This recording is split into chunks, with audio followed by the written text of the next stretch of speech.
Oke, hello guys. Ketemu lagi sama saya, Kurnia Bijaksana di Evolution Trading Indonesia.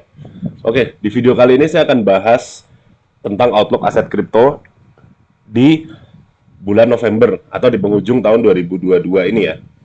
Oke, sebelum kita mulai dari Bitcoin, saya akan bahas dulu sedikit fundamental ya. Fundamental secara makroekonomi dulu ya. Oke, kita mulai dari ekonomi kalender. Bahwasannya di bulan November ini akan ada berita yang cukup penting ya. Apa aja beritanya? Ini ya. Jadi hari Rabu malam atau Kamis dini hari nanti ya, tanggal 3 November akan ada yang namanya FOMC statement ya. Dan FOMC ini kayaknya sih bakal penting ya, karena kemarin-kemarin ini akan jadi eh, penentu sentimen pasar ya. Saat dibilang interest rate masih akan naik, harga akan cenderung bearish karena kecenderungannya orang-orang uh, keluar dari yang namanya aset yang volatile termasuk kripto gitu ya. Nanti mungkin kalau misalkan FOMC turun atau kita mulai dengar kata-kata mengenai apa namanya pivot atau apa segala macam, mungkin kita bisa melihat kenaikan lebih lanjut dari kripto.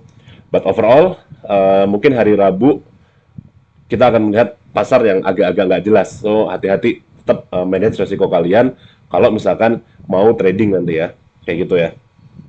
Oke, pertama itu nanti di hari Kamis dini hari ya atau Rabu malam. Lalu di hari Jumat akan ada yang namanya ya non-farm payroll, sorry. Ya, sama ini juga menunjukkan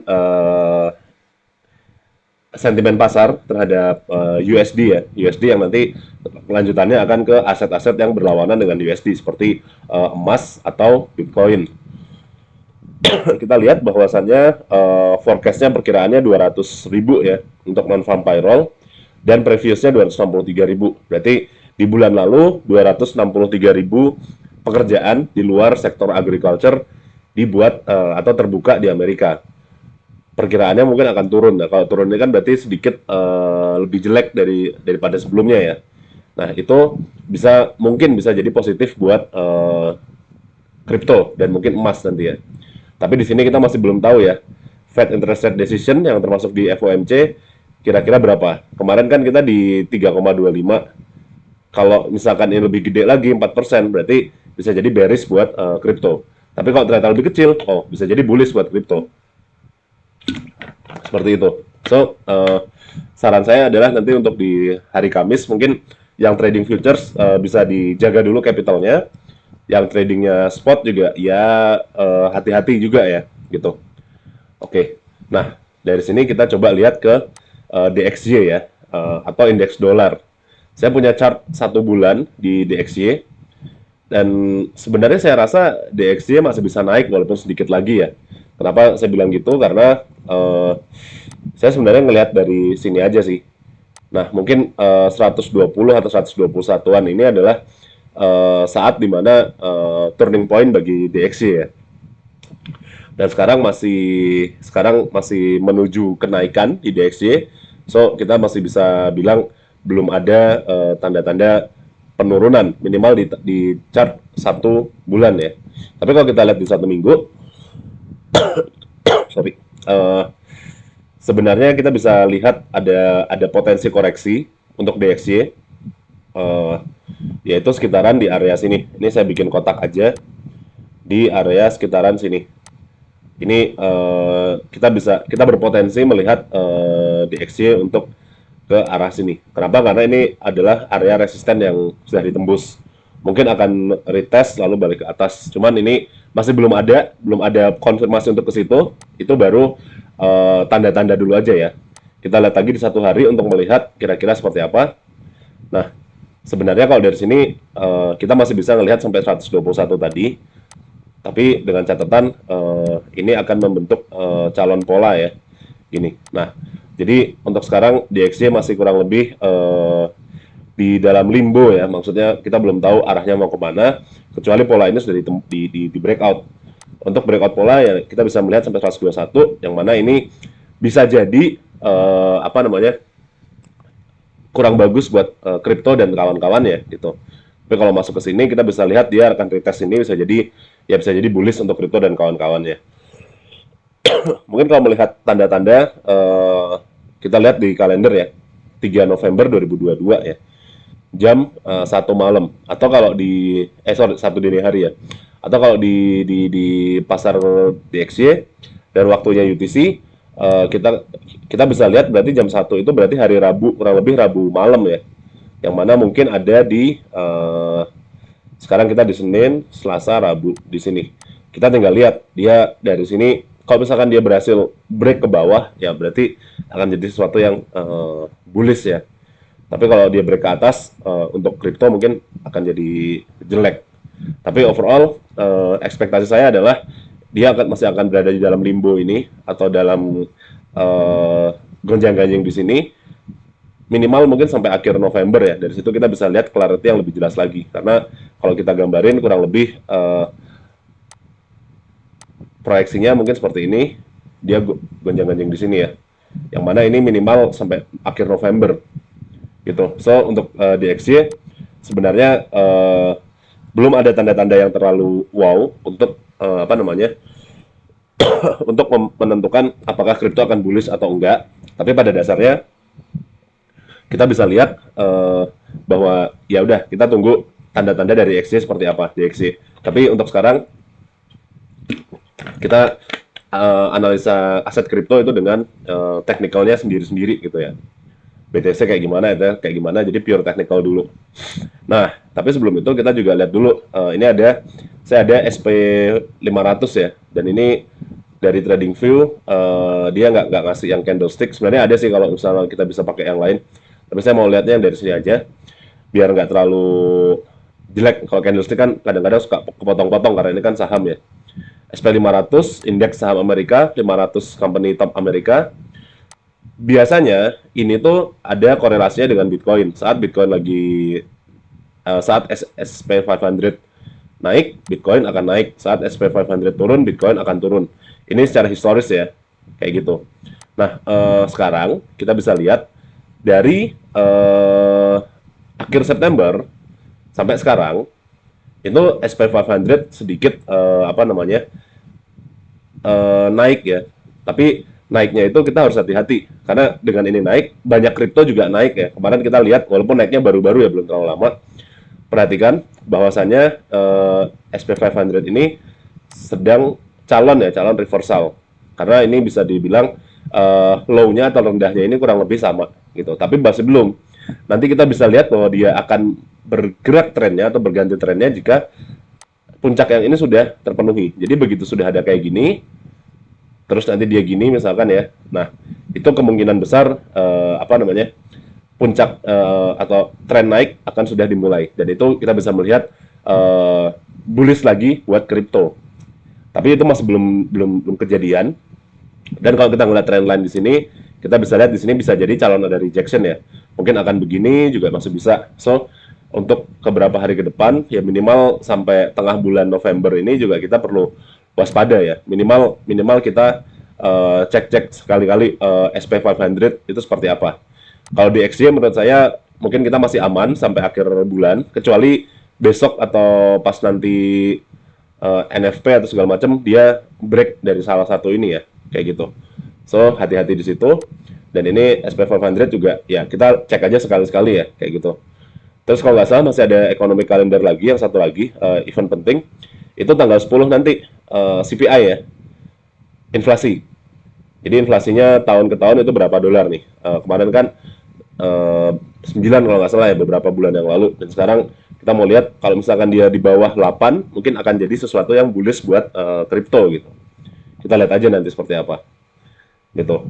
Jadi tanggal-tanggal yang penting yaitu hari Kamis ya, hari Kamis jam 1 dini hari. Waktunya udah saya set jadi WIB ya, di sini waktu Indonesia Barat. Kamis 1 dini hari. Terus Jumat jam setengah 8 malam, dan hari Kamis depannya itu CPI ini jam setengah 9 malam gitu ya. Hati-hati pantau yang ada di situ. Oke. Sekarang kita mulai ke kripto ya. Kita ke BTC dulu. Ini 4 jamnya kayak gini agak jelek, tapi saya mau lihat dari 1 bulan ya. Per saya bikin video, kita masih ada waktu 8 jam lagi buat 1 bulan untuk closing. Jujur sih, kalau dilihat dari skala 1 bulan ya, ini masih belum terlalu bagus. Walaupun kita masih ada, sekarang ada di zona support ya, bisa dibilang supportnya itu dari apa namanya, dari sekitaran all time high-nya dari 2017 kan sekitaran di sini ya, sekitar sini. Kita lihat aja nanti dia close di atas itu atau enggak. Kalau close mungkin kita bisa lihat sedikit rally ya, rally yang cukup bullish minimal untuk jangka pendek gitu. Tapi untuk jangka panjangnya saya belum melihat bullish yang wow gitu. Kita lihat lagi di atasnya kita ada resisten juga nih di sini. Perhatiin pas dia lagi naik di bulan di 2021, di sini dia bikin support kan ya. Ini dia mantul, mantul di sini kan kurang lebih. Jadi ini saya akan bikin garis di sini 35.000. Jadi kalaupun nanti BTC naik ya dari sekarang, kita pantau di sini. Mungkin dari sini bisa naik sampai atas ini. Dari situ nanti kita pantau lagi seperti apa. Kita coba lihat zoom in di 1 minggunya. Oke. Nah, di 1 minggunya sendiri cukup bagus karena di sini kita bisa lihat ada pantulan, tapi pantulannya masih belum tahu nih, belum kuat nih karena dia belum ngebentuk higher high dari tren yang turun. Jadi belum ada konfirmasi bahwa trennya mulai naik gitu. Seperti itu. Tapi sudah ada sinyal-sinyal di time frame kecil. Tinggal nanti di time frame besarnya di apa namanya dikonfirmasi aja. Kita lihat di time frame 1 hari sebenarnya udah lumayan sih kalau saya lihat ya. Kenapa saya bilang lumayan? Karena ini adalah calon double bottom ya. Calon gini gini dengan neckline-nya si ini di sini. Sini. Jadi anggap aja kalau ini ketembus, kita bisa masuk ke 35.000 gitu. Nah, sekarang yang perlu dilakuin apa? Ya, kita berharap dulu ya. Cuman dari sini kita belum tahu dari sini apakah akan loyo turun atau naik ke atas. Akan lebih pasti, lebih enak kalau misalkan kita melakukan pembelian di atas ini. Jadi begitu tembus dari sini, dia naik sampai atas. Tapi kalau belum mau beli sekarang sebenarnya lebih enak karena harganya lebih rendah. Tapi ada kemungkinan untuk dia apa namanya naik lagi itu lebih kecil. Sebenarnya gitu aja. Jadi tinggal diatur aja. Mau chance yang besar atau gain yang besar gitu aja. Nah, kita lihat lagi di apa namanya di 4 jam ya. Tapi sebelumnya saya mau nandain dulu nih. Daerah sini akan jadi invalidation point ya. Kalau daerah sini 17.600-an gagal apa namanya? Kejebol ya maksudnya, jebol. Kita ya udah kita tunggu sampai bawah. Bawahnya berapa? Ada yang bilang 13.000, 14.000, mungkin sampai 10.000 ya. Kalau saya kita lihat dari sini aja sih, dari sini. Zona ini nih minimal di sini. Nah, so anggap aja 14.000. Jadi 17.000 gagal, kita ke 14.000 gitu. Terus ya kalau misalkan naik-naik terus 25.000 tembus, kita ke 35.000 gitu ya. Terus 4 jam. Nah, di sini agak bahaya sebenarnya karena kalau kita lihat di sini ada per saya bikin ini ya, ada bearish engulfing ya. Walaupun belum terlalu kelihatan juga sinyal-sinyal bearishnya. Ada yang bilang ini calon double top. Yang jelas di 4 jam kalau mau pantau terus area sini. Jadi 20.000 ini pantau terus nih, 20.000 nih. Kalau 20.000 jebol ya kita turun sampai ke si dekat-dekat 17.000 tadi dan lihat 17.000 nanti bisa bertahan atau enggak gitu. Tapi kalau enggak ya udah naik terus ya oke, good gitu. Kita tunggu di situ ya. Dan ini sebenarnya agak-agak ngeri-ngeri sedap ya. Kita tunggu di situ. Oke. Seperti itu. Ini analisa buat Bitcoin. Pertanyaannya, Bang, enaknya gimana dong? Oke. Kalau misalkan udah beli dari bawah ya bisa consider untuk take profit sebagian. Tapi kalau belum masuk, saran saya memang saya akan nunggu sekitaran sini ya. Si 20.000 ini ada mantul atau enggak. Begitu ada mantul, misalkan di time frame 1 jam ada candle yang bagus, saya baru mulai beli di situ ya. Nanti tunggu sampai atas, ke atas maksudnya. Gitu. Nah, dari Bitcoin kita ke Ethereum ya. Oke, Ethereum saya juga mulai lagi dari 1 bulan. Sebenarnya Ethereum lebih bagus dari Bitcoin kalau saya bilang, karena ini ada inside bar, terus dari sini inside barnya belum apa namanya belum ditembus lagi ke bawah dan kelihatannya candlenya cukup kuat ya. Cuman dari sini kita identifikasi dulu resistennya ada di mana. Nah, resistennya kalau menurut saya ada di sini ya. Ini jelas banget, ini ada rejection yang kuat banget. Daerah sini, 2700 lah. Anggap aja, sekitar 2700. So, kita coba ke 1 minggu. Nah, sebenarnya kalau misalkan kita mau agak-agak jahat dan bearish, ini adalah head and shoulders ya. Dan ini neckline-nya itu ada di sini, kayak gini. Ini udah jebol dan nunggu di retest. So, sebenarnya kita bisa melihat kemungkinan Ethereum ke atas ini ya. Minimal ke zona antara segi garis kuning sama garis trendline-nya ini. Dari situ, kalau ada candle bearish, lanjut ke bawah. Kayak gitu kan. Cuman ya, kita harus lihat dulu seperti apa, dan itu kayaknya masih jauh. Tapi so far, kita bisa fokus bahwa ada potensi Ethereum akan naik sampai 2000-an sekian gitu. Kayak gitu. Kita lihat ya, di satu harinya strukturnya kayak gimana. Oke, di satu hari kita bisa lihat sebenarnya calon ya, ini baru calon ya. Kita lihat bahwa dari bawah sini, Ethereum kan udah naik dan lumayan bullish ya. Lalu ini dia membuat sebuah chart pattern yang entah ini mau dibilang bull flag atau penan atau apalah, lihat di sini, dan dia baru aja break gitu. So kita bisa melihat ada kemungkinan bullish juga. Ini ada kemungkinan dengan targetnya dari sini kita bikin seperti ini. Kita bisa lihat Ethereum menuju ke sekitar 2300-an minimal di time frame satu harinya. 2300 tembus ya, kita ke 2700 kayak gini ya. Nah, catatannya buat yang mau trading, beli sekarang atau gimana bang? Terserah. Saya akan kasih trading plan-nya dari gini. Nah, lalu stop loss-nya di sini, di bawah 1100-an ini. Emang agak jauh ya, tapi take profit-nya ada di 2300. So risk reward ratio-nya 2. Mau nunggu dia turun dulu nggak apa-apa, mau sekarang ya terserah kalian.